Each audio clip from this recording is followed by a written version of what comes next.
Welcome to my 1 Minute to Wow video tutorial. This is Mary Fish with Stampin' Pretty and stampinpretty.com. I'm a Stampin' Up! Demonstrator, and you can visit my blog for daily tips, inspiration, paper crafting, the latest Stampin' Up! Promotions, and to shop for Stampin' Up! Products.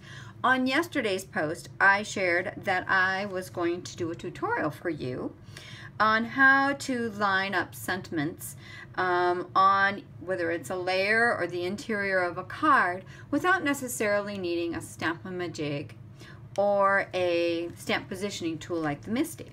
So I'm going to share an example with you. I'm using the Stampin' Up! Special Celebrations stamp set. It's great. It has lots and lots of interior and exterior sentiments. The card that I'm creating for you for the future on my blog uses this happy birthday. But on the inside, I'm going to use this coordinating interior sentiment.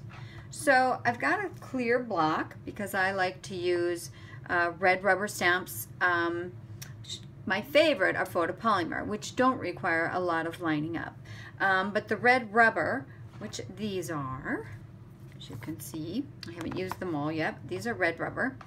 And use a clear block. Now, one way you could do this would be to use the grid paper, which I love. Don't forget that grid paper isn't just about covering up your surface. It has all the measurements here for you, and it does a lot in terms of lining up. So I could certainly use the edges of this block, okay, and line it up with the grid paper, and then line it up with, I usually like to use that black line. Slide it down because I want to make sure I get this centered. So I'm just centering it like that. And so then when I stamp, I could use this bottom edge. But my preference is to do it on an angle. And the reason I like doing it on an angle is because it avoids that prism effect that can throw me off on the top to bottom, left, right. It gives me a little more room to kind of see where I'm stamping when I actually have the cardstock below. So I'm putting that on there. Now, most of our die-cut red rubber stamps have a nice edge, and trust me, that is pretty spot on. So I could use this edge, but I've got a nice straight edge here. So that's really all I need to be thinking about. I have the grid paper, and I'm just going to line that up nice and square.